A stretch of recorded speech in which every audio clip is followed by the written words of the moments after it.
I was homeschooled, B. Homeschool. You know, that's not as tough.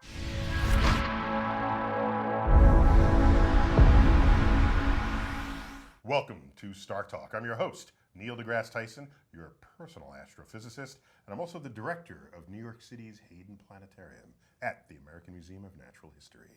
And I've got with me my co-host, Chuck Nice. Hey. Chucky Baby, longtime veteran of Star Talk Radio. Absolutely, and the director of my home.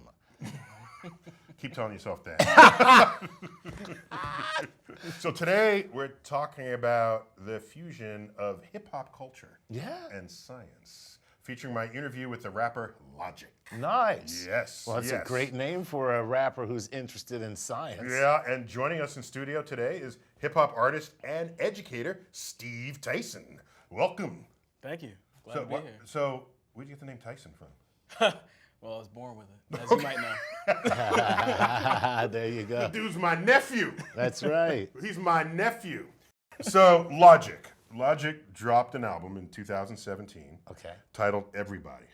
And it just showed up at #1 on the Billboard Top 200. Cool. There it was, #1. He's actually a deep thinker, and he uses his platform as a performing artist to engage discussions of social issues. Plus, he's got serious street geek cred. Street geek cred. Yes. I like that. Yeah, because some geeks on the street. Right. Exactly. Yeah. Not all geeks are in the lab. Right, We exactly. got street folks. Right, exactly. Give me your lunch money. Now allow me to calculate exactly how I will be able to use this. Smartest hustlers. Right. I mean, I sat down with Logic. He came through town, visited my office, and he's well known as someone who delivers a message of hope through his music. That's always a good thing. He talked to me about some of the challenges he had to overcome in order to become who he is today. Okay. So let's check it out. Now, me, unfortunately, so I came up on welfare, food stamps, Section 8 housing. Unfortunately, both of my parents were addicted to drugs and alcohol, and my father wasn't really there that much in my life, unfortunately. Now, here's the crazy thing. In 4th grade, just the people at my school kind of knew that my household wasn't that great.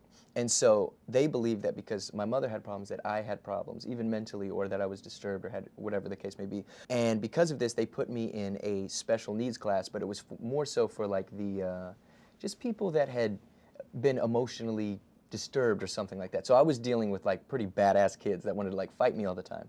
So when they put me in this program, took me out of my school, put me in a completely different school. I had to take the short bus. It sucked. You know what I mean? The short bus. Short bus, and that's fine. And so, but anyway, so I get there, and you know, these kids are like trying to fight me and just all these things, but I couldn't do it. I couldn't fight back. I knew that I couldn't act out, even to defend myself, because I would then just be proving their point that I deserved to be in this class.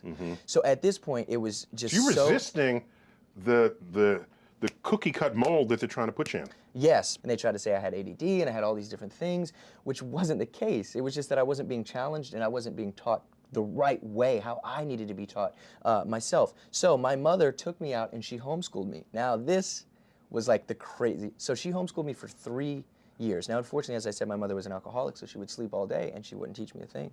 So 3 years went by, okay, and now I'm supposed to be in 8th grade, and essentially, you know, the state calls and they go, hey, you have to put your son back in public school or there's going to be a problem. You know what I mean? We're going to take your son from you, da-da-da, whatever. So she goes, okay. Hadn't really taught me anything except a little bit of hooked on phonics, and goes, all right, we're going to put him back. And the school system puts me in 8th grade with a 4th grade education. Within 6 months, I went from a 4th grade to an 8th grade education. I did well on all my tests, with the exception of math. I wasn't that great at math. I was more good in English and words. But I did it, and I left. But the crazy thing is, So you basically skipped 4 grades. Yes, and it was hard, and I did it though. I did it. Right. But it made me who I am. So